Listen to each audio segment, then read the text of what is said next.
Hi guys, it's Kat. Today I'm going to show you how to make this intricate miniature herringbone floor.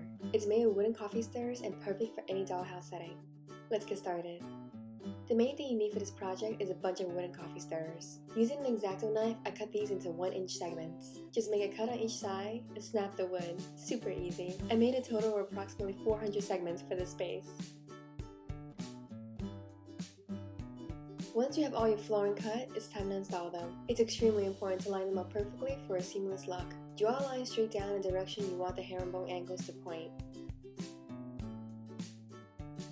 Let me show you what we're going for in this cutting mat. When positioning the flooring, make sure the top tip of it hits that line. Add another piece perpendicular to the first one, creating a right angle. Keep adding more flooring alternating from one side to the other.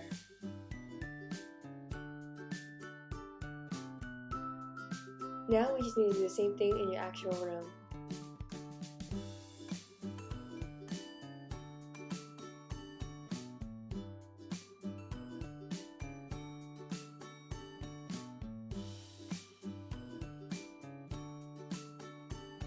Here's a tip for a clean look without gobs of glue everywhere. As usual, I use ordinary wood glue as my adhesive. Squeeze some of it into a needle tip squeeze bottle. This will allow me to get a very small amount of glue exactly where I want it. To avoid any distortion, I use a squeeze square to ensure each perpendicular joint lines up at a 90-degree angle. This takes quite a while, but the results are so worth it.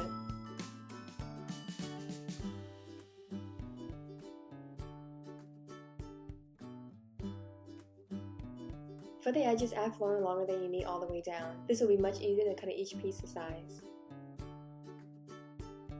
Draw a line exactly where you want the cut. And then simply run your knife across that line several times until the wood easily snaps off.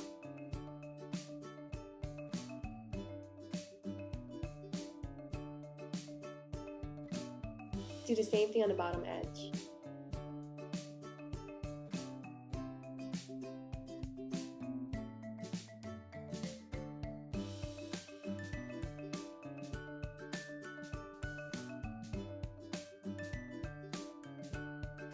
For the interior edges, I grab a thick coffee stirrer.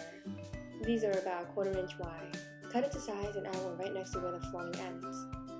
Add another one on top of the gap to hide it. This will be the door threshold.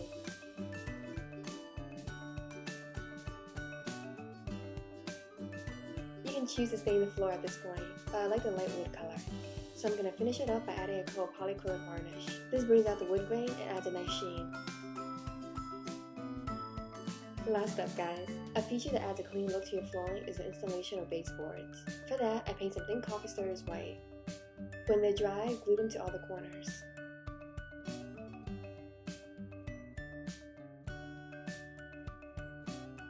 That's it, your herringbone flooring is all done. This style is super popular right now in interior design, and it's easy to see why. This flooring is part of a Parisian dollhouse I'm building, and I'll have that video up for you in a week. I hope you liked this video.